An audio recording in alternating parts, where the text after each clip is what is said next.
Hello and welcome to American Catholic History, sponsored by Beatrix Media, providing writing, digital marketing, website strategy and construction, and search engine optimization services. Visit beatrixmedia.com. Experience your world communicated. I'm Noëlle Crowe. And I'm Tom Crowe. If you like American Catholic history, please become a supporter at Locals or Patreon. Your support helps us keep producing this podcast, as well as other resources and courses we have in the works. We also lead pilgrimages to some of the great regions of Catholic life in the United States. Itineraries include Maryland, Wisconsin, Santa Fe, the Kentucky Holy Land and Bourbon Country, which is one of our favorites, New Orleans, Philadelphia, and other great destinations. For more, visit our website, americancatholichistory.org/pilgrimages. Also, be sure to give us a 5-star rating and a great review at Apple or Spotify or wherever you get your podcasts. These help others find us. Today, we're talking about the Josephites. The Josephites are the only religious order that exists solely to work with Black Catholics in America. Now, this is a bit of a challenging episode because while the Josephites have a truly inspired and inspiring origin story, unfortunately, the reception they received and how some of their leadership handled things wasn't so inspiring. Yeah, rather maddening, actually. Yeah, I mean, saying, well, those were the times only goes so far when you're talking about Christians utterly failing to welcome each other as fellow children of God in the one holy Catholic and Apostolic Church. All right, but let's not lead with the negative. Let's start with the inspiring founding. Yes. Okay. The origin of the Josephites goes back to one man, the English priest Father Herbert Vaughan. Herbert Vaughan was born in 1832 in Gloucester, England, the eldest of his parents' 13 children. Vaughan's father was of an Old English recusant Catholic family, which means that they had never left the Catholic faith after the English Reformation. Yeah, that's dedication. 300 years of holding onto the faith despite bitter opposition by the violently anti-Catholic English authorities. Now, his mother wasn't born Catholic, but she was a convert and she was very devoted to the faith. The Catholic tenacity of the Vaughan parents certainly showed itself in their family life because of the 13 children, all 5 daughters became nuns, and 6 of the 8 sons were ordained priests. Not only that, but 3 of the boys, including Herbert, were also made bishops. Herbert, however, was the only cardinal among them. Yeah, the rest were slackers. Seriously, I know, right? Yeah. So, needless to say, Herbert Vaughan had a tenacious and zealous Catholic pedigree. In Herbert's case, that also meant a significant desire to become a missionary. From an early age, he desired to go out and convert the pagans. And so as he studied for the priesthood in Belgium and then in Rome, he kept this flame alive in his heart. But once ordained, he decided that what he really needed to do was to found a college dedicated to sending out missionaries. He reasoned that while he himself would be able to go out and do great work in the mission field, if he instead poured his efforts into establishing a missionary society and college that would outlast him, that would have an even greater impact for the church. So that's what he did. And in 1866, the Missionary College at Mill Hill, about 8 miles north of London, was born. He called it the St. Joseph Missionary Society because St. Joseph was the first missionary. And then, one of those great moments of God's providence connecting a need with the provider happened. By the end of the 1860s, the society was established and was preparing priests for missionary activity. So, Father Vaughan petitioned the Pope, Pius IX, to grant some missionary territory to his society. As it happened, in 1869, the bishops of the United States met together in the 10th Provincial Council of Baltimore. The 5th decree, which the council adopted, was to establish missions and schools for the Negroes of their dioceses. This effort was led by the Archbishop of Baltimore, Martin John Spalding. Spalding had been the second bishop of Louisville. He was made Archbishop of Baltimore in 1864. If you know your U.S. history, you know that that means he was in Louisville, Kentucky, and Baltimore, Maryland before and during the Civil War. And giving those important positions, what he had to say on the question of slavery was not unimportant. Archbishop Spalding's position basically was that chattel slavery was bad and should end. However, and this is where things must be talked about carefully, he did not believe immediate abolition was the right approach. He believed that since the slaves had been so ill-treated and so ill-prepared for life completely on their own, that just releasing them all to their own devices would be basically as bad a state as just remaining slaves. He believed that slave owners had a moral obligation to treat slaves well. This included providing for their spiritual and temporal needs and not allowing families to be broken up. He believed that slaves had an absolute right to the sacraments and to education. We talked about this approach when we talked about Father Stephen Baden in episode 98. Father Baden was the first priest ordained in the U.S., and he was very active in Kentucky. Father Baden had slaves, but he treated them very much as fellow workers in the vineyard. By doing their part in maintaining his homestead, he was able to go and do the work of a missionary. And he, for his part, made sure they had all access to sacraments, education, and the joys of intact family life. Both Father Baden and Archbishop Spalding also believed that chattel slavery would eventually die off a natural death as agriculture became more mechanized, so they did not believe a sudden government intervention, and certainly not a war, was necessary. But war came. Slavery was ended, and suddenly the millions of newly freed slaves needed tremendous support. So Archbishop Spalding petitioned the Holy Father for help, and in 1869 at the 10th Provincial Council, he got the rest of the bishops of the U.S. to join him. And so Pope Pius IX received from America a request for missionaries to serve the newly freed blacks, and from England he received a request for a place to send missionaries. Perfect. The providence of God placed demand and supply before the Holy Father, and the connection was made. When Pius IX gave the mission of evangelizing the newly freed slaves in America to the St. Joseph Missionary Society, he also gave them an oath to swear. The oath, called the Negro Oath, required the missionaries to, quote, vow and solemnly declare that I will make myself the father and servant of the Negroes, nor shall I ever take up any other work which might cause me to abandon or in any way neglect the special care of the Negroes. So help me God and these his holy gospels. So now the St. Joseph Missionary Society, known as the Mill Hill Missionaries, were ready. In 1871, Father Herbert Vaughan and a group of priests crossed the Atlantic to establish their first house in a foreign land. They established their home base in Baltimore.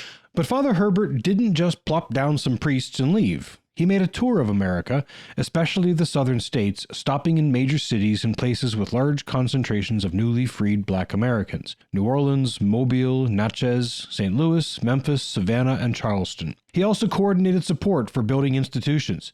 This is something he did a lot and very effectively throughout his life, raising money to build buildings. As a quick aside, later in his life, he was the third Cardinal Archbishop of Westminster, there in London, which is the primatial see of England and Wales. In that role, he was responsible for building the massive and very unique Cathedral of Westminster. In America, at least initially, support came somewhat easily. Not only had the bishops committed to supporting the work that the Mill Hill Fathers came to do, but support also came from the wealthy heiress turned nun, Catherine Drexel. Drexel, who was canonized in 2000, spent a considerable amount of her personal fortune supporting schools, orphanages, missions, and other institutions for Black and Native American Catholics. So things started out fairly well for the Mill Hill Fathers. They had the backing of the bishops, they had a steady stream of trained missionary priests coming from England, and they had Drexel's money. They were able to build parishes, schools, and more all over. However, managing the missionary activities from England became too much for Vaughan, especially after he was named Bishop of Salford in the northwest of England. So as the 1890s began, the missionaries in America separated from the St. Joseph Missionary Society with the full blessing of Bishop Vaughan and Pope Leo XIII.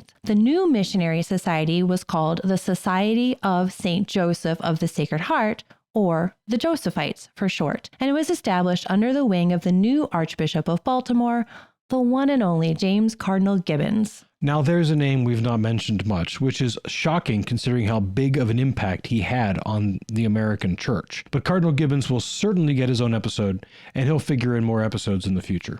Among the priests who helped found the Josephites as a separate society was Charles Uncles, who was the first Black man ordained a priest in the U.S. Now a note, Father Augustus Tolton was the first Black identifying priest, but he was ordained in Rome. Correct. Yeah, and Cardinal Gibbons had ordained Uncles in the Cathedral of the Assumption in 1891. But black priests were not common in America, even within the Josephite-served communities. In fact, while the Josephites actively worked to knock down racial barriers within the church at large, a calculation of prudence kept them from admitting many black men to seminary or welcoming more black priests among their ranks for many decades. And unfortunately, it wasn't entirely unwarranted. Racism within the church, as in the culture the church worked within, remained a problem for many years. The Josephites couldn't find a parish to place father uncles where the bishop, the other priests in the area, and the laity all would welcome him. He was relegated to little more than speaking tours in the Deep South, and by the end of his life, he pretty much stopped considering himself a Josephite. It's just very sad. Yeah, it really is.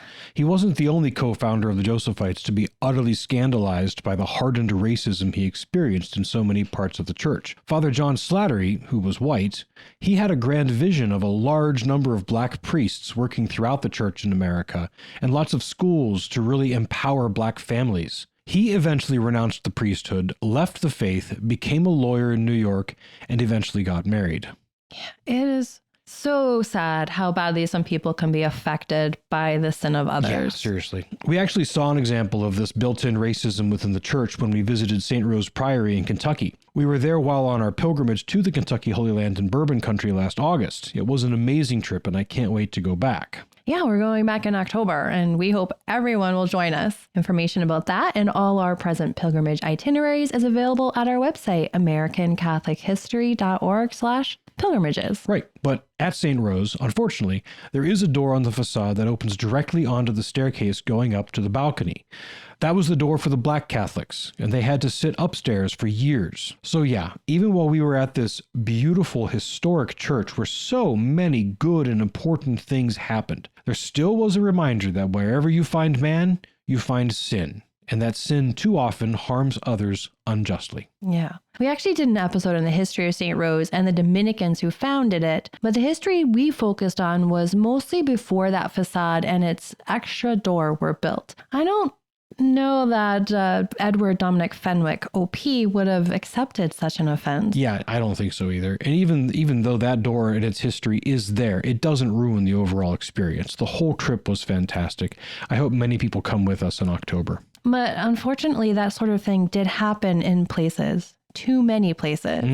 And the Josephites fought against it wherever they encountered it, but they couldn't fight against the entire culture, plus the hierarchy and priests alone. This episode is another look at basically the bipolar nature of the church in America on the race question. You had some bishops, like Archbishop Patrick Fiona in Chicago, who welcomed Father Augustus Tolton when his own bishop in Alton, also in Illinois, James Ryan, rejected him. We told Venerable Augustus Tolton's story in episode 122. He had actually tried to join the Josephites, but they didn't yet have a seminary in the U.S. where he could study. And then another bishop who bucked the trend was Vincent Waters in Raleigh. As we talked about in episode 124, Bishop Waters did a lot to end segregation and racist tendencies in parishes and Catholic institutions in North Carolina in the 1950s. In fact, while the church certainly had significant ugly issues with racism and segregation, the work of the Josephites and bishops like Vincent Waters did a lot to help usher in the era of the Black Civil Rights Movement. And as could be expected, Josephite priests paid the price for their labor of love. They were almost entirely white, but they faced abuse and ridicule,